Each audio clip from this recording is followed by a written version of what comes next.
গল্পের নাম সুখের প্রেমাসুখ। কলমে ওয়াসেনা তারাবি।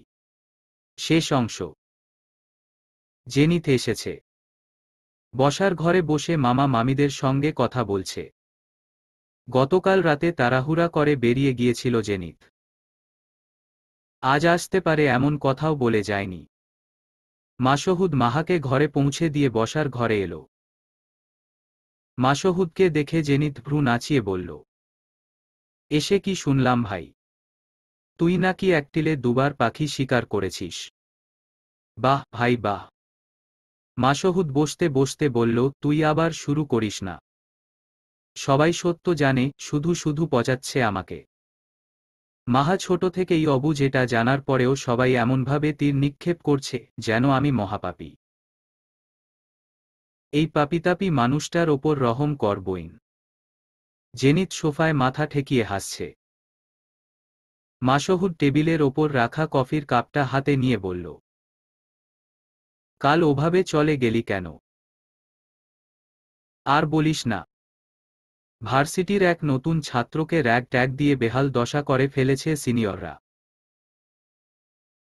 কেস ফাইল হয়েছে, সেটা দেখতে গিয়েছিলাম। ছেলেটাকে পিটিয়ে আধা মরা লাশ করে ফেলেছে, তারপরেও ছেলেটা সিনিয়রদের নাম নিচ্ছে না। স্বাভাবিক, তাদের নাম নিলে ওর বাকি লাইফটা হেল করে তুলবে তারা। যাকে সব বাদ দিয়ে বল, বুরাকের কাছে গিয়েছিলিস তো? কি হলো ওখানে? আমার সাথে বুরাকের কথা হয়নি। ব্যস্ত মানুষ বারবার ডিস্টার্ব করা যায় না, তাই এখানে চলে আসলাম। বুঝতে পারছি না।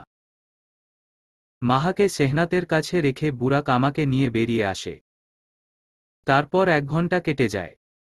মাহা যখন আসলো তখন থেকেই ওর গায়ে জ্বর। কি বলিস? আচ্ছা, চিন্তা করিস না, আমি সেহনাতকে কল দিয়ে জেনে নিচ্ছি মাহার হঠাৎ জ্বর আসলো কেন। জেনিত কল দিল। কিছু সময় কথা বলে কফিনগের কানায় চুমুক দিল। মাসহুদ অপেক্ষা করছে। জেনিত সেহনাতের সঙ্গে কথা বলা শেষ করে মাসহুদকে বলল, ওর ভয়, চিন্তায়, মানসিক চাপে জ্বর এসেছে। মানসিক দিক থেকে মাহা বেশ দুর্বল। তবে এখন চিন্তার কিছু নেই। ধীরে ধীরে মাহার মাঝে পরিবর্তন আসবে। সেহনাতের সঙ্গে মাহার কি কথা হয়েছে? বলেছে তোকে? হ্যাঁ বলেছে। সেহনাতকে মাহা যেসব বলেছে তোকেও শীঘ্রই মাহা সেসব বলবে। তাই সরাসরি মাহার মুখ থেকেই শুনিস। তাছাড়া সেহনাত আসবে জানলে তোকে আমি ওর কাছে যেতেই সাজেস্ট করতাম। আমার ওই বন্ধুর অবজারভেশন স্কিল মারাত্মক। তারপরেও মেয়েটা সম্মোহন করার বিশেষ গুণ অর্জন করেছে। তাই নিশ্চিন্তে থাক, মাহার মানসিক অসুস্থতা দ্রুত নিবারণ হবে। ওর সুস্থ হওয়ার প্রসেসিং যে অলরেডি শুরু হয়েছে, তা এই জ্বর কমে গেলেই টের পাবি। ওর প্রবলেমটা ঠিক কি নিয়ে, অ্যাক্সিডেন্ট নাকি অন্য কিছু? ওর অপারেশনও তো ঠিকঠাক হয়েছিল। ডাক্তার বলেছিল ধীরে ধীরে সুস্থ হবে। সুস্থ হয়েছে, বাট বুদ্ধিবিকাশে কিছুটা অপরিপক্ক রয়ে গেছে। এগুলো তো ওকেও সেভাবে বলা হয়নি। ও নিজেই তো পরিপূর্ণ তথ্য জানে না। তাহলে নতুন করে কি বলবে মাহা? জেনিথের ফোনটা বেজে ওঠে। জেনিথ ফোন রিসিভ করতেই ওপাশ থেকে অনবরত গোলাগুলির শব্দ কানে ভেসে আসে। জেনিথের কানে একটা ঠিকানা আসামাত্র কল কেটে গেল। জেনিথ দাঁড়িয়ে পড়ে কোমরে গুজে রাখা গ্লক 23 পিস্তল বের করে দ্রুত যেতে যেতে বলল, আম্মুকে একটু বলে দিস আমার বাড়ি ফিরতে লেট হবে। চিন্তা করার প্রয়োজন নেই। কোথায় যাচ্ছিস? কি হয়েছে? সেটা তো বল। জানি না। বলার মতো সিচুয়েশনে নেই কেউ। একমাত্র সেখানে গেলেই বোঝা যাবে কি হচ্ছে। রাত 9টা। বিছানায় শুয়ে বই পড়ছে মাহা। মাসহুদ বের হয়েছিল আধ ঘন্টা আগে। সবেমাত্রই ফিরেছে। মাহাকে শুয়ে শুয়ে পড়তে দেখে সে এগিয়ে এসে মাহার কপালে হাত রাখে। মাহা সরে গেল না। বিয়ের আগের মতোই স্বাভাবিক আচরণ মাহার। মাসহুদ প্রশ্ন করে, খেয়েছ? না। বসুন, খাবার আনছি।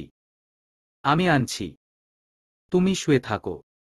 বেশি ছটফট করো না, তাহলে আবার জ্বর আসবে। মাহা উঠে যেতে যেতে বলল, আসবে না। আমি এখন একদম ঠিক আছি। আপনার সাথে আমার কিছু কথা আছে। আমার মনে হয় সেগুলো আজ বলা উচিত। বলো।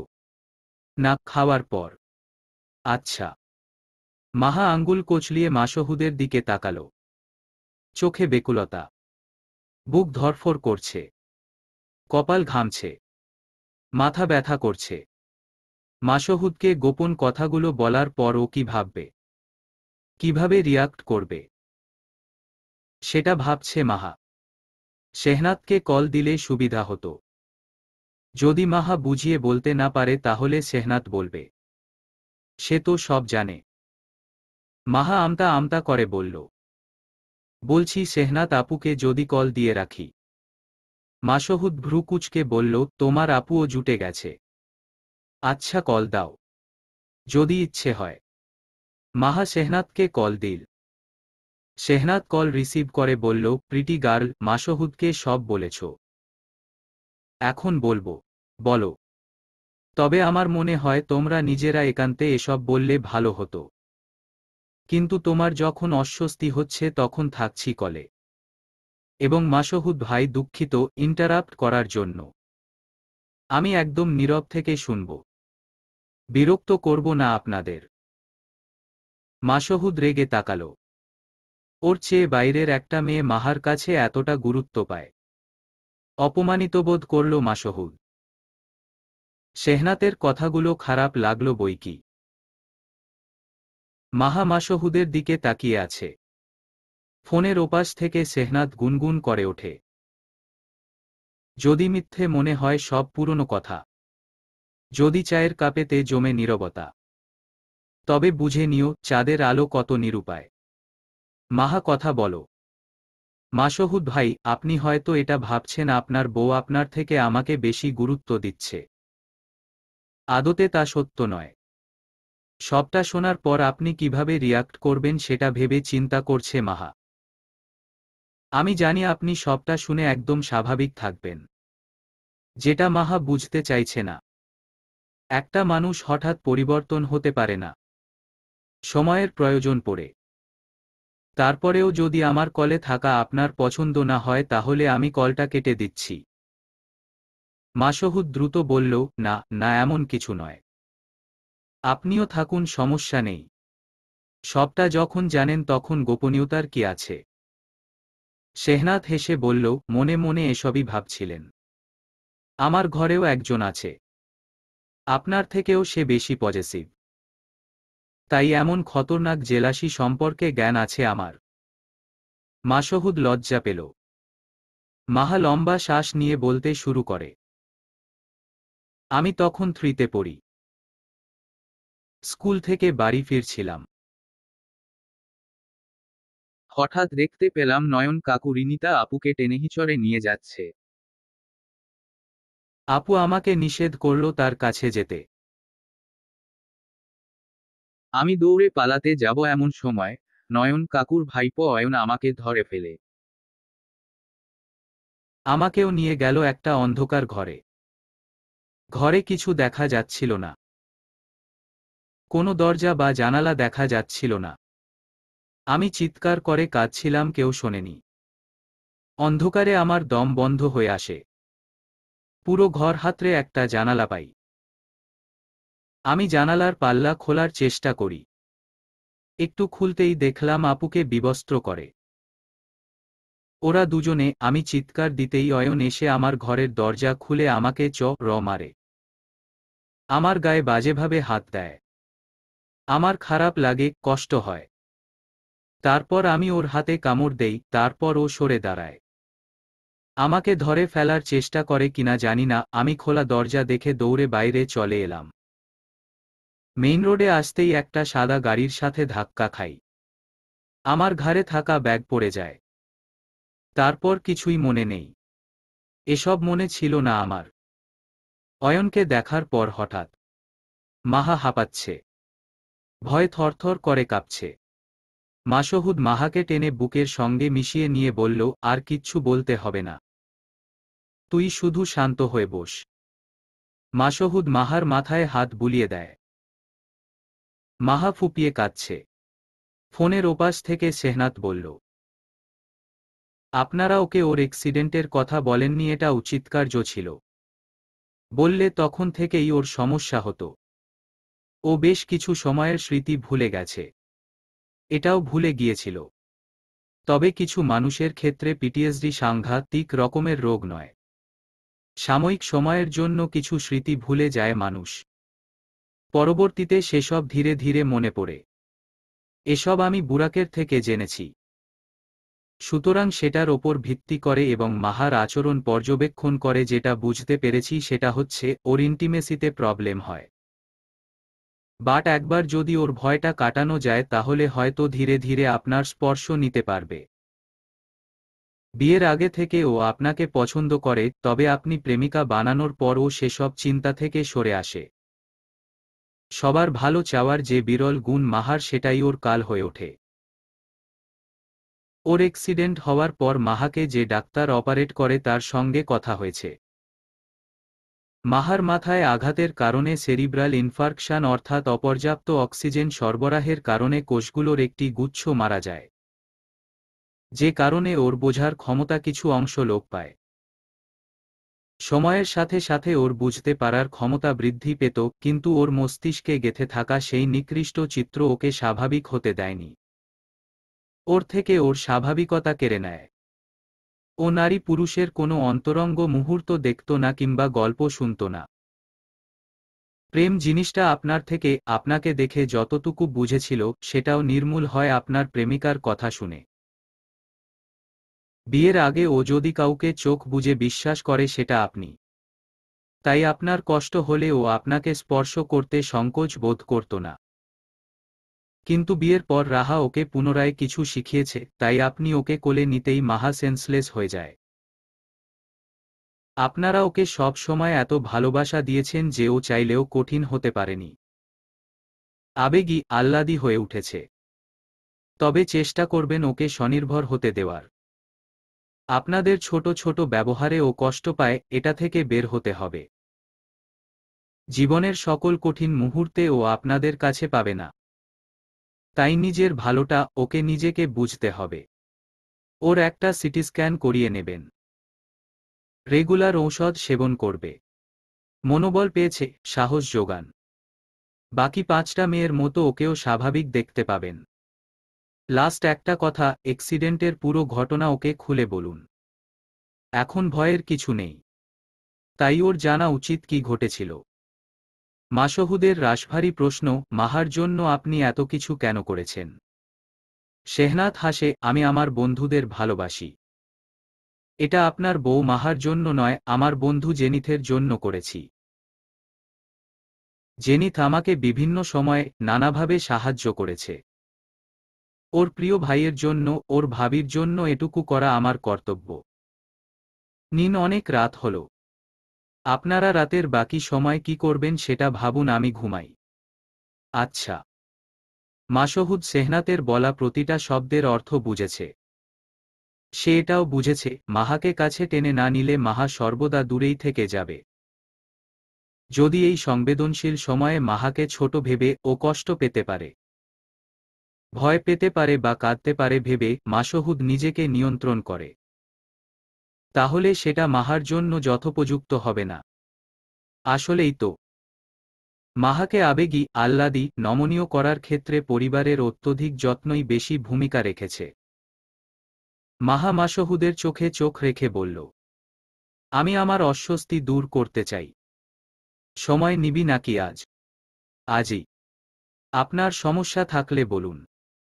আপনার মনে যদি অন্য কেউ থাকে তাহলে অন্য উপায় খুঁজতে হবে। অন্য উপায়? আরেকটা বিয়ে? আপনাকে ডিভোর্স দিয়ে দিব। যে বর কাজে আসে না, সে বর চাই না আমার। এত বড় কথা। একটু আগে কেঁদে চোখ মুখ লাল করে ফেললি। তোকে দেখে মায়া হলো বলে তোর কষ্ট হবে ভেবে নিজেকে নিয়ন্ত্রণ করছি, আর তুই আমাকে বরের কাজ শেখাচ্ছিস। আজ দেখবি বরের কাজ কত প্রকার আর কি কি। 1 ঘন্টায় তোকে শেহনাত কি এমন জ্ঞান দিল সেটা আগামীকাল জেনে নিব। যে রাতারাতি বউ আমার বেকুব থেকে বুদ্ধিমতী হয়ে গেল। আপনি আমাকে বেকুব বললেন? বলেছি। শুনতে পাসনি? আবার বলবো। বেকুব মেয়ে। মাহা রেগে মাসহুদের শার্টের কলার টেনে ধমকের সুরে বলল, চুপ। আর একবার যদি এমন বলেন তাহলে। মাসহুদ ঠোঁটে দুষ্টুমির হাসি বজায় রেখেই বলল, বাহ। পা ধরে ঝুলে থেকে কান্না করা বেকুব মেয়ে কলার ধরতেও শিখে গেছে। বেকুব শব্দটা ভালো না লাগলে নির্বোধ। এই ওয়ার্ডটা একদম পারফেক্ট। শুনতে তেমন খারাপ না। লেভেল আছে। আমি নির্বোধ। হ্যাঁ, এটা তুই ছাড়া পুরো দুনিয়া জানে। আজ তোকেও জানালাম। তোর চারিত্রিক গুণাবলী তোকে না জানালে হয়। মাহা আচমকা মাসহুদের কলার ছেড়ে ওর হাত টেনে ধরে হাতে কামড় বসাল। আকস্মাৎ ব্যথায় আঁতকে ওঠে মাসহুদ। মাহা পুনরায় কামড় বসালে মাসহুদ মৃদু চেঁচিয়ে বলে, মাহা কামড় দিবি না, একদম কামড় দিবি না।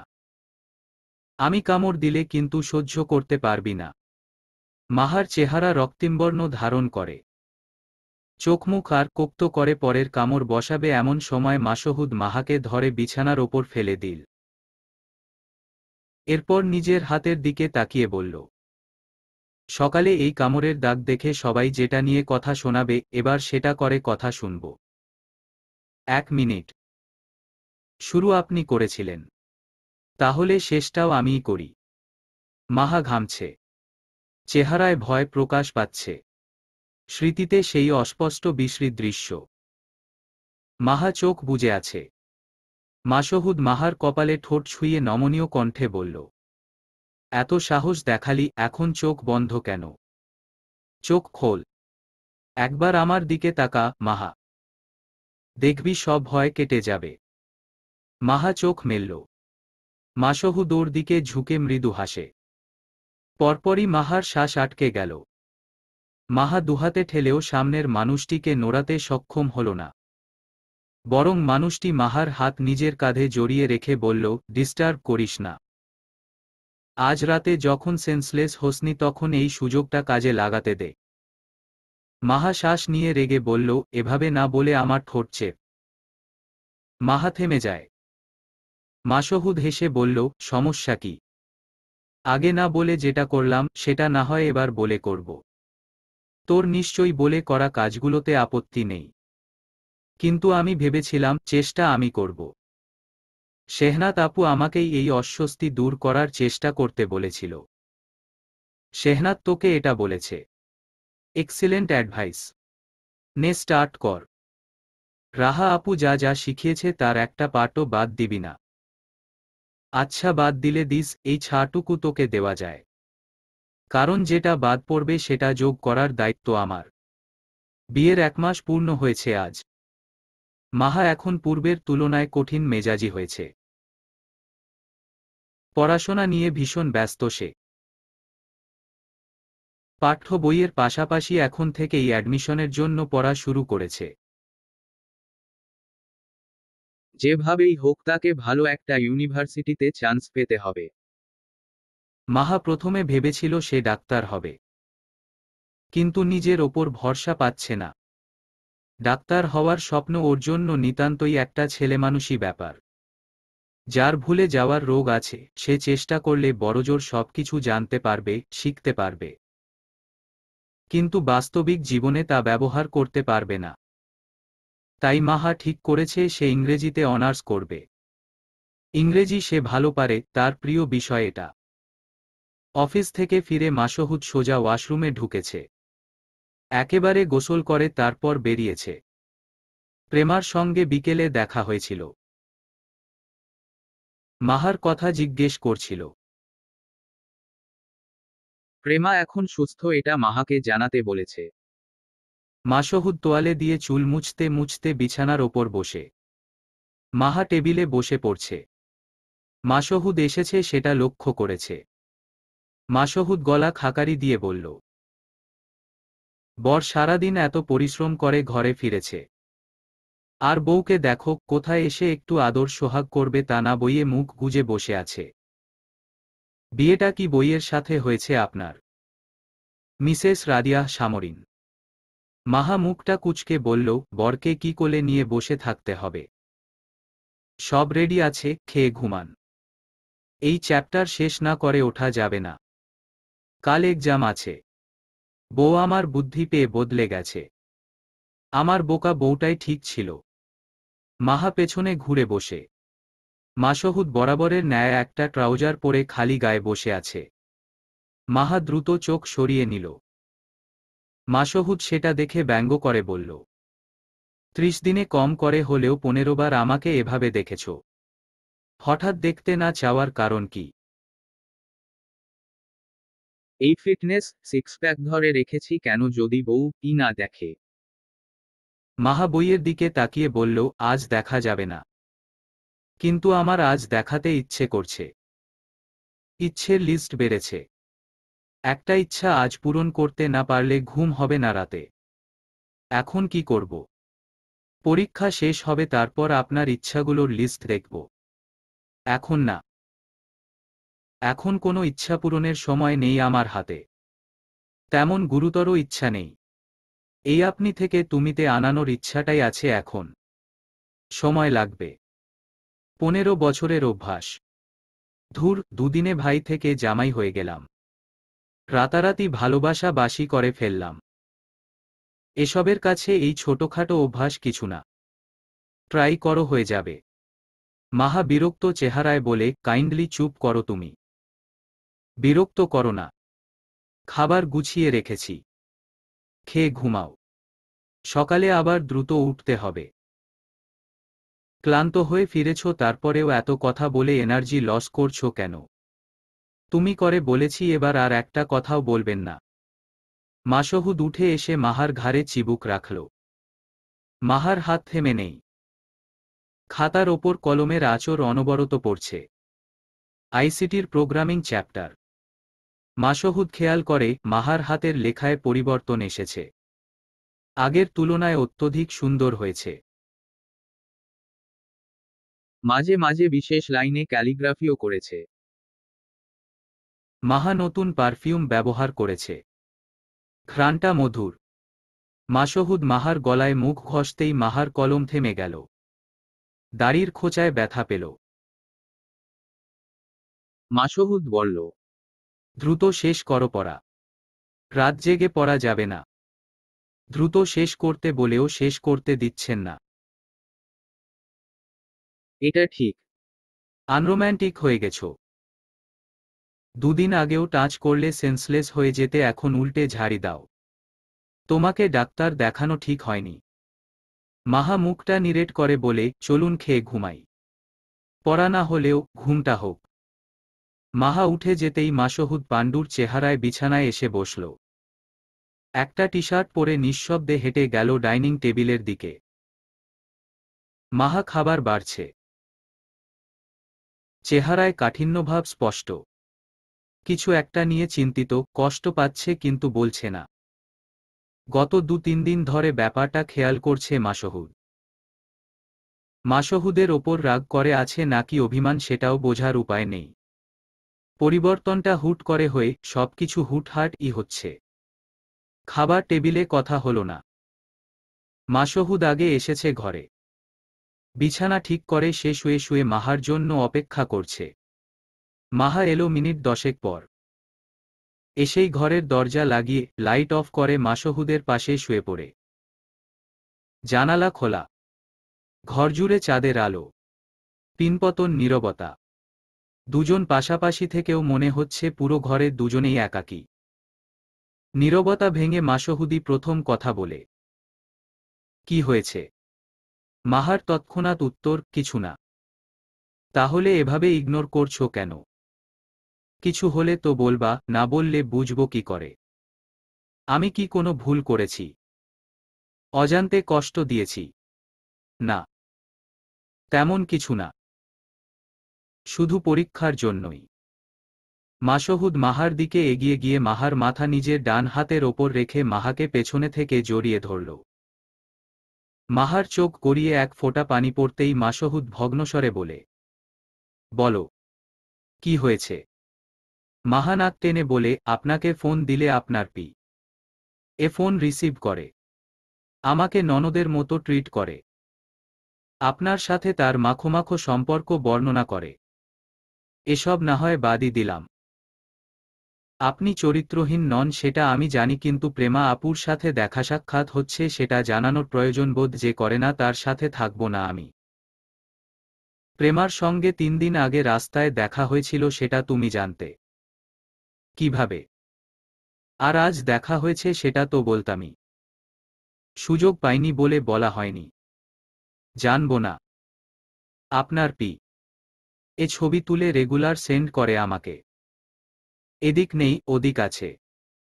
সরুন সরুন, একদম টাচ করবেন না। বিয়ের পর কত মিষ্টি মিষ্টি কথা, আর এখন আমি আপনাকে সহ্যই করতে পারছি না। শুনেছেন, বউ ছাড়া যাবে না, বউ ছাড়া ঘুম আসবে না আমার। অন্য কোনো সলিউশন থাকলে বলো। উম্মিকে পি এ পদ থেকে সরিয়ে অন্য সেক্টরে দিলে মেজাজ ঠিক হবে। আমাদের সম্পর্কটা বিয়ের আগেও যেমন ছিল পরেও তেমনই আছে। মাঝে মাঝে এমন মনে হয় আপনি শুধু দায়িত্ববোধ থেকেই সম্পর্কটি টিকিয়ে রেখেছেন। আমাকে ছোট থেকে বোন হিসেবে ভালোবাসতেন, সেই স্নেহ থেকেই আমার যত্ন নেন। আর স্ত্রী হয়েছি বলে আমার যেটুকু প্রাপ্য শুধুমাত্র সেটা দিচ্ছেন। মাসহুদ মাহাকে ছেড়ে দিয়ে নিজের বালিশে গিয়ে শুয়ে পড়ে।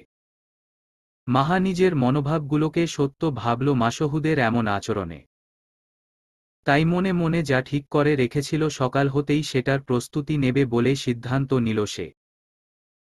মাহা ঘুমিয়ে যেতেই মাসহুদ ফোন নিয়ে বাইরে চলে গেল। ফিরে আসে কিছু সময়ের মধ্যেই। ঘরে ঢুকে দেখে মাহা বিছানায় নেই, ওয়াশরুমে আলো জ্বলছে। মাসহুদ ফোন টেবিলের ওপর রাখে। মাহা ওয়াশরুমের দরজা লাগাতেই মাসহুদ টের পেল মাহা আসছে। তাই মাহার দিকে তাকিয়ে বলল, আগামীকাল বিকালে আমরা ঘুরতে যাব। সময় পাব না, পরীক্ষা শেষ হলে আমি টানা 2 দিন রেস্ট নিব। আচ্ছা, তাহলে পরশু যাব। মাহা উত্তর দিল না। পরদিন বিকেলেই মাসহুদ অফিসের সব কাজ মিটিয়ে বাড়ি ফিরে আসে। মাহার জন্য ওর পছন্দের চকলেট, আইসক্রিম, ফুলসহ একটা শাড়ি কিনে এনেছে। বউয়ের মন খারাপ। এসবের সঙ্গে মন ভালো করার সংবাদ দিয়ে তাকে সারপ্রাইজ দিবে এটাই মাসহুদের লক্ষ্য। কিন্তু বাড়ি ফিরে মাথায় হাত দিয়ে বসে পড়ল সে। রাগে চিন্তায় মাথা ছিঁড়ে যাচ্ছে। মায়ের ঘরে গিয়ে মাসহুদ সরাসরি জিজ্ঞেস করে, মাহা কোথায় মা? মা সোয়েটার বুনছিলেন। ছেলের প্রশ্নে মাথা তুলে সরু চোখে তাকালেন। নির্লিপ্ততা গলায় উত্তর দিলেন, তোর শ্বশুরবাড়ি গেছে, 2 দিন ওখানেই থাকবে। রাহারা এসেছে, ফোন করে বলো রাহা আপুদের নিয়ে এ বাড়িতে আসতে। তুই বল, তোর ফোনে কি হয়েছে? ধরছে না। ফোন ধরছে না কেন? রেগে চলে গেছে নাকি?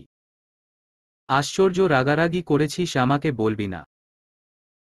এমন হলে আমি ওকে যেতে দিতাম।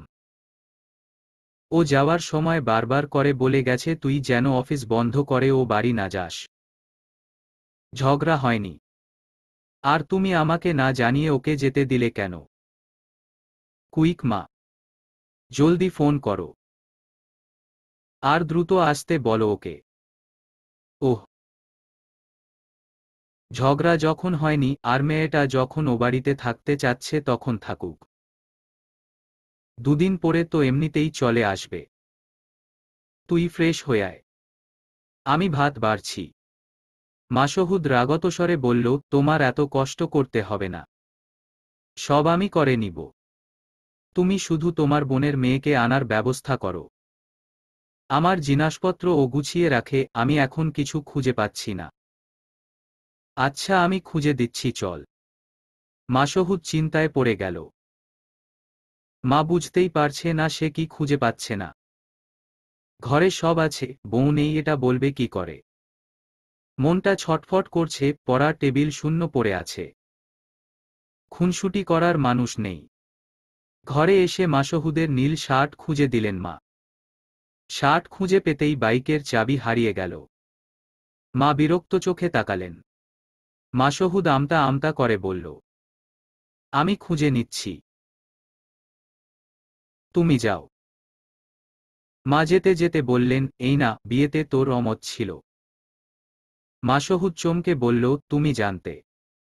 আমরা সবাই জানতাম, তবে বিয়ের দিন জেনেছি। রাহা বলেছিল। তা এখন কি করবি? মাহা যদি থাকতে না চায় তাহলে? কিসের তাহলে? থাকতে চাইবে না মানে? হাত পা বেঁধে ফেলে রাখব ঘরে? মাহা থাকতে চায় না এমন কিছু বলেছে তোমাকে? ও কি বলেছে? উত্তেজিত কণ্ঠস্বর মাসহুদের। মা কোনো উত্তর না দিয়ে মুচকি হেসে চলে গেলেন। মাসহুদ ভাবে, মাহা যদি রেগে থাকে তাহলে মাসহুদ ও বাড়িতে গেলেও মাহা আসবে না। রাগ দেখাবে, জেদ করবে।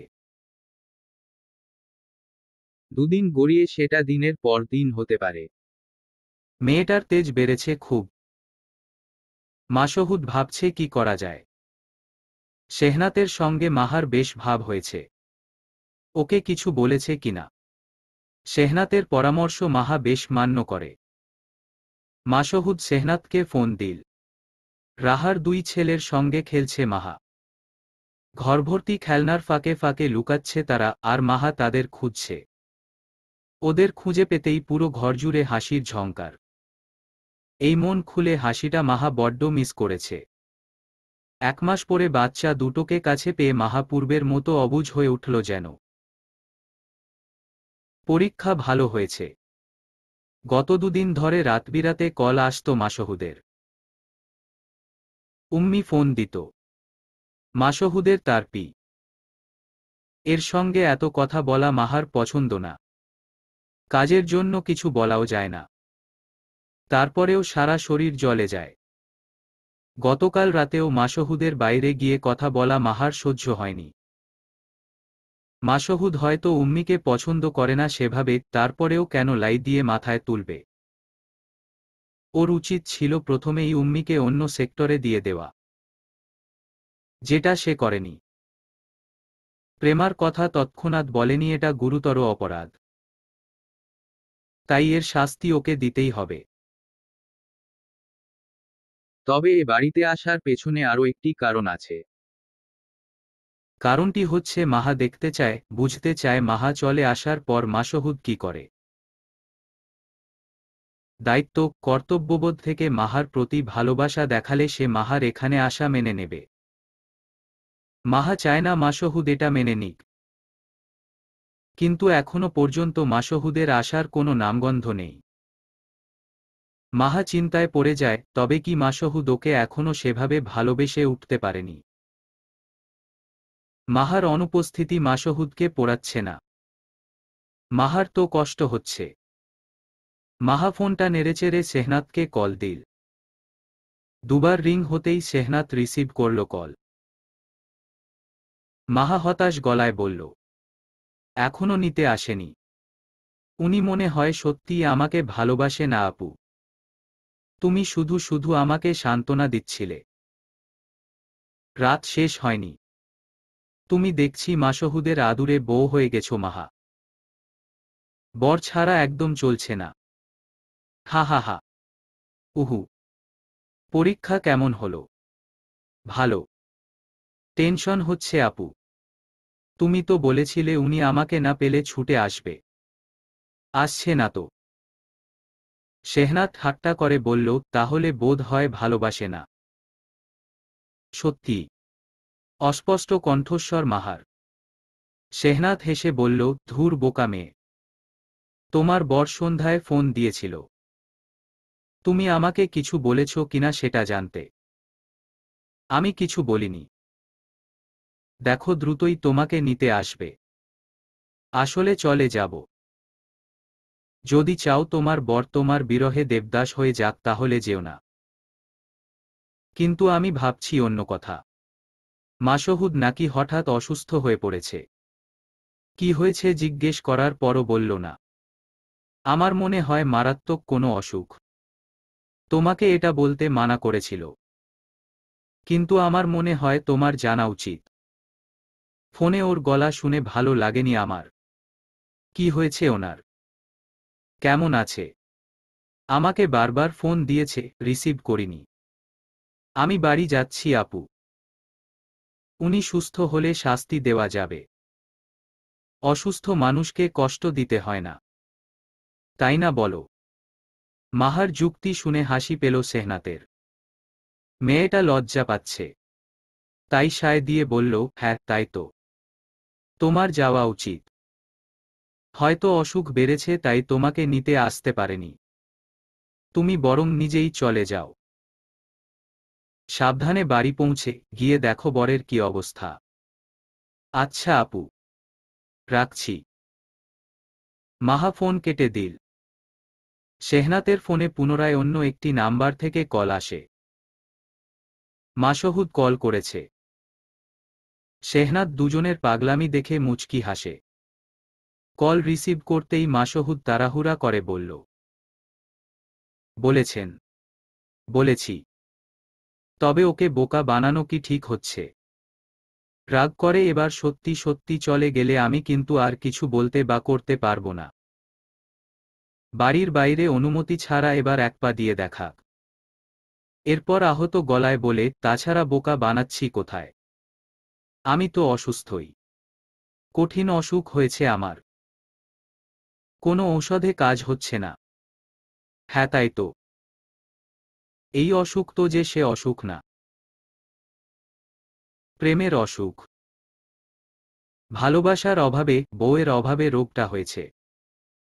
বউ এলে নিজে সুস্থ হয়ে মাহাকে নিয়ে ওর লাস্ট কাউন্সিলিং করিয়ে নেবেন আগামীকাল। আমি বলে রেখেছি, ডক্টর ফারাহ ওর লাস্ট ডোজের মেডিসিনটা আনিয়ে রেখেছেন। ধন্যবাদ শেহনাত। শেহনাত হেসে ফোন কেটে দিল। মাসহুদ অপেক্ষা করছে তার বউয়ের জন্য। আজ বাড়ি ফিরুক মাহা। খুব চালাক হয়েছে তাই না? স্বামীকে শায়েস্তা করা শিখে গেছে। ওর এই চতুরতার মজা টের পাবে আজ। কত সাহস মেয়ের! মাসহুদের ভালোবাসা পরীক্ষা করে। রাত 11টা বেজে 18 মিনিট। মাহা সবেমাত্র বাড়ি ফিরেছে। সবাই ঘুমিয়ে পড়েছে। মাসহুদ একাই জেগেছিল। মাহা চুপিসারে দরজা ঠেলে ঘরে ঢুকল। মাসহুদ চোখ বুজে আছে।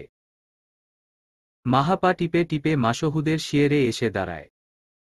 বেশ কিছু সময় মাসহুদের চেহারা অবলোকন করে। দাড়িগুলো বড় হয়েছে। গতকালও খেয়াল করেনি মাহা। মাসহুদের ঘনদাড়ি মাহার ভালো লাগে। মাহা তো মনে মনে চায় দাড়িগুলো বয়স্কদের মতো লম্বা করে ফেলবে। একটা চাচা চাচা ভাব আসবে। তাহলে কেউ আর মাসহুদ চাচার দিকে নজর দেবে না। দিন দিন মানুষটা সুন্দর হচ্ছে। এভাবে সেজে গুজে বাইরে গেলে মেয়েরা তো নজর দেবেই। ওদের কি দোষ? সব দোষ এই জনাবের। মাহা মাসহুদের মাথায় হাত রাখল। তাপ বোঝা যাচ্ছে না। মাহা নিজের হাত উল্টে পুনরায় তাপমাত্রা পরখ করে। একদম স্বাভাবিক তাপমাত্রা। মাসহুদ নড়েচড়ে উঠতেই মাহা দ্রুত ছিটকে পেছনের দিকে সরে যায়। এরপর হামাগুড়ি দিয়ে খাটের নিচে চলে গেল। মাসহুদ ড্রেসিং টেবিলের আয়না দিয়ে বিড়ালছানার মতো চার হাত পা এক করে লুকিয়ে থাকা মাহাকে দেখে মুচকি হাসে। আতঙ্কে মেয়েটার মুখ শুকিয়ে গেছে। মাসহুদ খুক খুক করে কেসে ওঠে। বাহাতে টেবিলের ওপর থেকে পানির গ্লাসটা মেঝের ওপর ফেলে জোরে জোরে কাশে। মাসহুদকে যক্ষ্মা রোগীদের মতো কাশতে দেখে মাহা দ্রুত খাটের নিচ থেকে বের হয়ে দৌড়ে বাইরে চলে গেল। চোখের পলকেই জগভর্তি পানি নিয়ে হাজির হল। মাসহুদকে পানি পান করিয়ে বিছানায় শুইয়ে দিল সাবধানে। মাসহুদ শুয়ে কাতর গলায় প্রশ্ন করে, তুমি কখন এলে? কি হয়েছে আপনার? শরীর খারাপ লাগছে অনেক। খালাম্নিকে ডাকব। পানি খাবেন? ঔষধ নিয়েছেন? আমি ঠিক আছি। তুমি আবার আসতে গেলে কেন? ঘুরতে গিয়েছিলে, আনন্দ করতে গিয়েছিলে আমাকে রেখে। আমার কি হয়েছে বা হবে তা নিয়ে তোমাকে ভাবতে হবে না। তুমি যাও। আপনিও তো আমাকে আনতে গেলেন না। গেলেই তো চলে আসতাম। কেন যাব? তুমি তো শান্তিতে থাকতে চেয়েছিলে। আমি তো তোমাকে শান্তি দেইনি। এজন্যই তো আমার থেকে পালিয়ে বেড়াচ্ছ। আপনি ঝগড়া করতে চাচ্ছেন? না। তুমি কি চাও বলো? আমি আবার কি চাইব? কিছু তো চাও। এই চাওয়ার মধ্যে নিশ্চয়ই আমি নেই। থাকলে তুমি আমার কাছে থাকতে। ঘুরতে যেতে চেয়েছিলাম বললে রেস্ট চাও। অথচ আমি বাড়িতে আসার আগেই বাবাদের বাড়ি চলে গেলে। তুমি যাও। আমার দেখাশোনা করার জন্য তোমার প্রয়োজন নেই। মাসহুদ বালিশে মুখ গুজে শুয়ে রইল। মাহা পেছনে বসে অস্থিরতায় আশফাস করছে। মাসহুদ পুনরায় বলে উঠল, যার মনে আমার জন্য দরদ নেই তার সঙ্গে আমি কেন থাকব? তুমি যখন থাকতে চাও না, তখন যেখানে মন চায় চলে যেও। আমি নিজে অনুমতি দিচ্ছি। কেউ কিছু বলবে না। তুমি যাও মাহা। আমি তোমাকে আটকে রাখব না। মাহার চোখ মাসহুদের ফোনে। সাইলেন্ট করে রাখা ফোনটায় অনবরত এসএমএস আসছে উম্মির। তাকে কেন অন্য সেক্টরে নিয়োগ করা হলো? সে কি করেছে? তাকে কিছু কেন জানানো হয়নি? এসব লিখেছে। কল দিচ্ছে। মাহা কল রিসিভ করে সালাম দিল। মাসহুদ ভাবল মাহা নিজের ফোনে কথা বলছে তাই সেটাকে গুরুত্ব দিল না। ফোনের ওপাশ থেকে ভেজা কণ্ঠস্বর ভেসে আসে। আমার অপরাধ কি সেটা তো বলবেন স্যার। উনি এখন ব্যস্ত আছেন। আগামীকাল অফিসে যাওয়ার পর এটা নিয়ে কথা বললে ভালো হয় আপু। রাত অনেক হয়েছে। ঘুমান। কে? মাহা। তুমি কেন ফোন ধরেছ? স্যার কোথায়? এত রাতে স্যারের ফোন তোমার কাছে কেন? মাহার মেজাজ খারাপ হল। উম্মির ওপর না, মাসহুদের ওপর। বিয়ের মিষ্টি খাওয়ানোর পাশাপাশি বউটাকেও দেখানো উচিত ছিল। মাহা যেতে চেয়েছিল, মাসহুদ সঙ্গে নেয়নি। তাই এখনো অনেকেই জানে মাহা মাসহুদের খালাতো বোন। মাহা নিজ থেকে খুব কম মানুষকে স্বয়ং জানিয়েছে যে তার স্বামী মাসহুদ। আজ সেই মানুষদের তালিকায় উম্মিকেও যোগ করবে। বিবাহিত পুরুষের পেছনে লেগে থাকা বেহায়া মেয়েটাকে কিছু গা ঝালানো কথা না বললে মাহার নিজেরই রাতে ঘুম আসবে না। তাই বেশ জমিয়ে জমিয়ে বলল, হুম, আপনার স্যার এখন আমার পাশেই শুয়ে আছে। আর আমাদের সম্পর্কটাই এমন যে একত্রে থাকার জন্য রাত দিন দেখার প্রয়োজন নেই। মানে কি যা তা বলছ? মাসহুদ মাহার দিকে ফিরল। দেখল মাহার কানে ধরে রাখা ফোনটা ওর। মাহার চোখ দিয়ে যেন আগুন ঝরছে। তা দেখে মাসহুদ ডান হাতে লাজুক ভঙ্গিতে গলা থেকে ঘাড় অবধি হাত বুলিয়ে মুচকি হাসে। মাহা বলল, যা তা নয় আপু। আপনাকে বোধ হয় আমাদের সম্পর্ক নিয়ে বেশি কিছু বলা হয়নি। তাই অজান্তেই আমার স্পাই হয়ে নানা কাজ করে দিয়েছেন। ভেবেছিলাম যদি পরিচয় জেনে যান তাহলে মাসহুদের খোঁজখবর এভাবে নাও দিতে পারেন, তাই কিছু বলিনি। কিন্তু এমন রাতবিরাতে বিরক্ত করা আমার পছন্দ না। আপনাকে কাজের প্রেসারে দেখতে ভালো লাগছিল না। রাতেও কত চাপে থাকেন কাজের। যে রাত 12টা-1টার পর স্যারকে ফোন দিতে হয়। তাই আপনাকে অন্য সেক্টরে দেওয়া হয়েছে। তোমাদের সম্পর্ক, তোমার কোন পরিচয়? যে শালীন পরিচয় একটা মেয়ে একটা ছেলের ঘরে যখন তখন সেই ছেলেটারই বুকে মাথা রেখে ঘুমাতে পারে, যখন তখন সেই ছেলেটার স্পর্শে মাতোয়ারা হতে পারে। মাসহুদ চোখ বড় বড় করে তাকায়। এসব শুনে দ্রুত গিয়ে মাহার কোলে মাথা রাখে। মাহার বাম হাত নিজের চুলে ছুঁয়ে ইশারা করে চুল টেনে দিতে।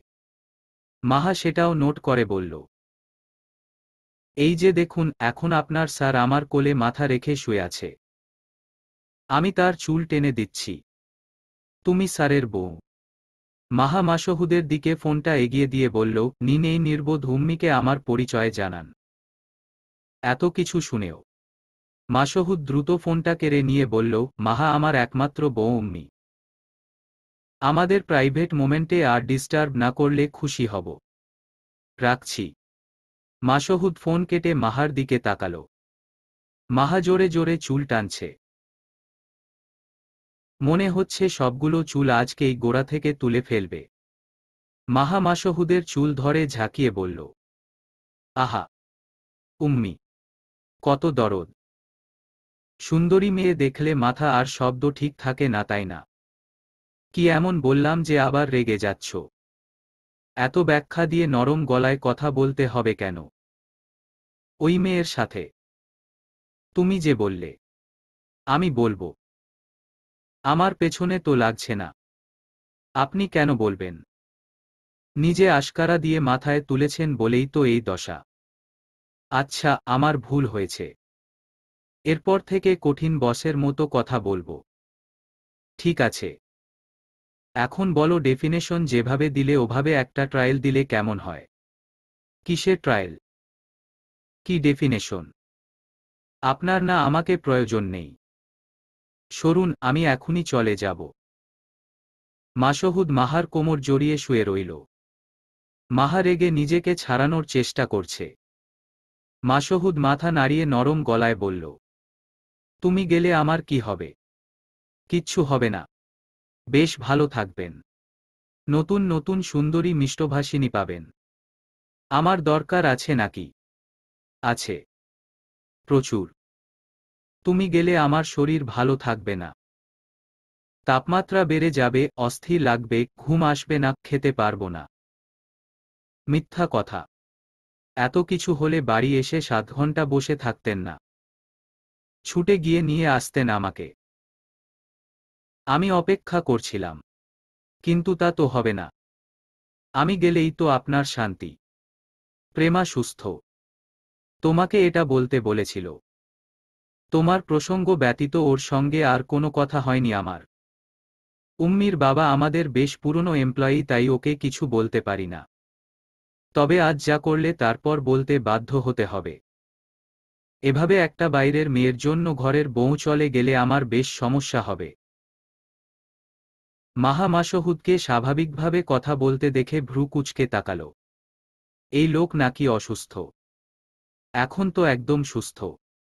কাশি নেই, গলার স্বর পরিষ্কার। অর্থাৎ নাটক করছিল। মাহা রেগে বলল, আপনি না অসুস্থ ছিলেন, এখন সুস্থ। সিয়া পারফেক্টলিওকে নাটক করছেন। শেহনাত আপুকেও মিথ্যা বলেছেন। মিথ্যা বলিনি। আমার সত্যিই কঠিন অসুখ হয়েছে। যতবার বউ চোখের আড়াল হবে আমার ততবার অসুখ হবে। চোখের সামনে না থাকলে সেটা দুঃখের অসুখ, আর সামনে থাকলে সুখের অসুখ। তুমি জলজ্যান্ত একটা অসুখ মাহা। এই অসুখে অসুস্থ হয়ে আমার বেহাল দশা হয়ে গেছে। বুঝতে পারছো না কেন? মাহা অভিমানে মুখ গোমরা করে থাকে। মাসহুদ ইশারা করে শাড়ির প্যাকেট দেখিয়ে বলল, শাড়িটা পরে আসো। এত রাতে? অসম্ভব। ওকে, আমি পরিয়ে দিচ্ছি। না। চেঁচালো মাহা। মাসহুদ দুষ্টু হেসে বলে, আরে সমস্যা নেই, আমি ভালো শাড়ি পরাই। মনে নেই প্রথম দিন তোমাকে আমি নিজে শাড়ি পরিয়ে দিয়েছিলাম? খারাপ হয়েছিল। আজও সুন্দর লাগবে। আসো। মাহা দ্রুত সরে গিয়ে বলল, না। একদম না। ও বউ। এত না না করো কেন? মাঝে মাঝে হ্যাঁ হ্যাঁ বলতে কি সমস্যা? বউটা শান্তিতে থাকুক চাও না কেন? এত নিষ্ঠুর কেন? আমি নিষ্ঠুরী? আপনি শাড়ি পরানোর নাম করে অন্য কাজ করেন। আপনাকে আমি হাড়ে হাড়ে চিনি।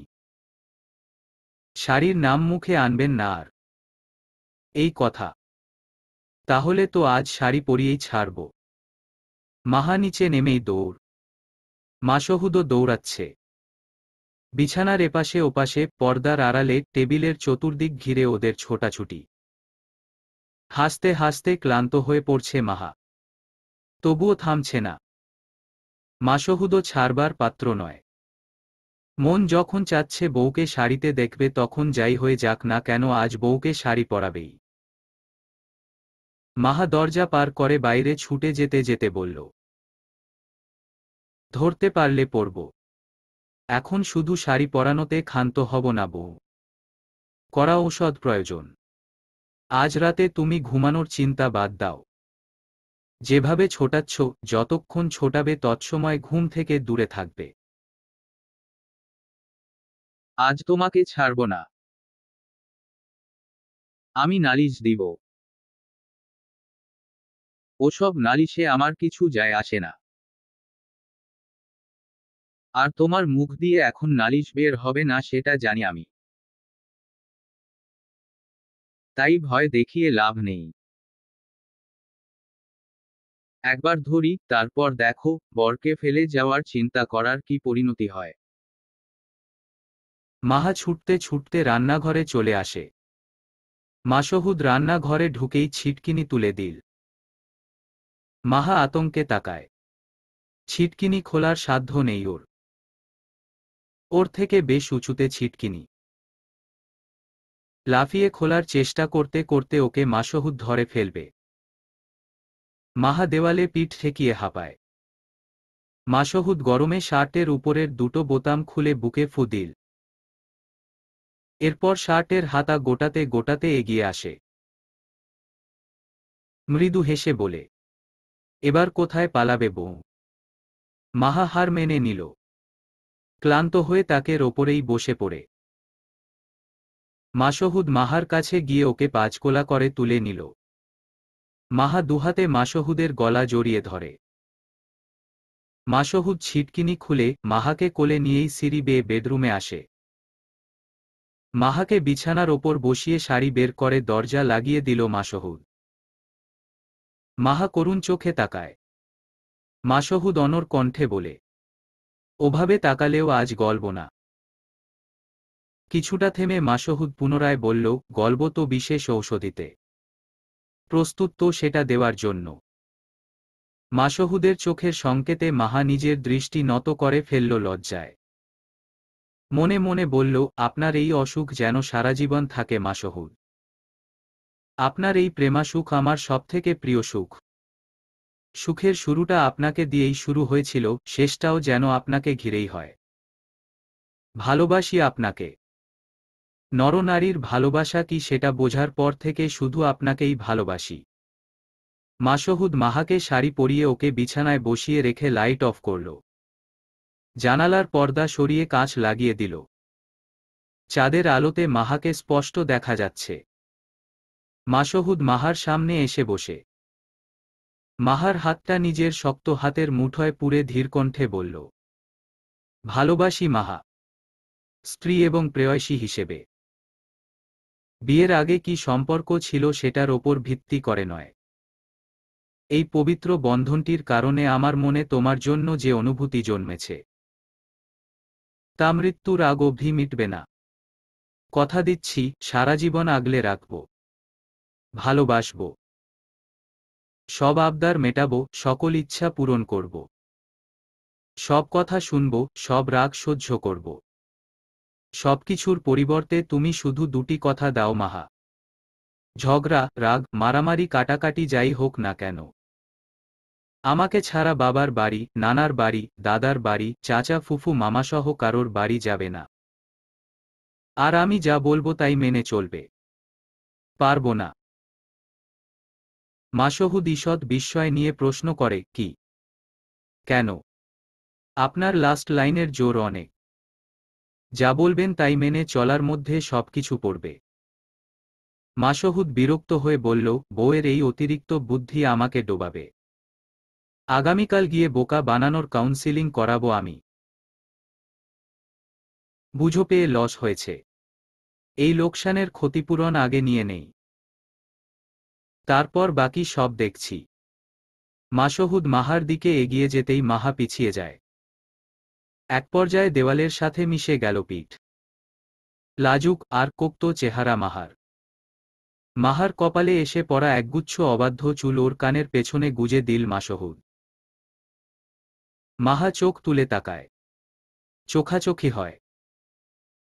মাসহুদ হেসে মাহার কপালে ঠোঁট ছোঁয়ায়।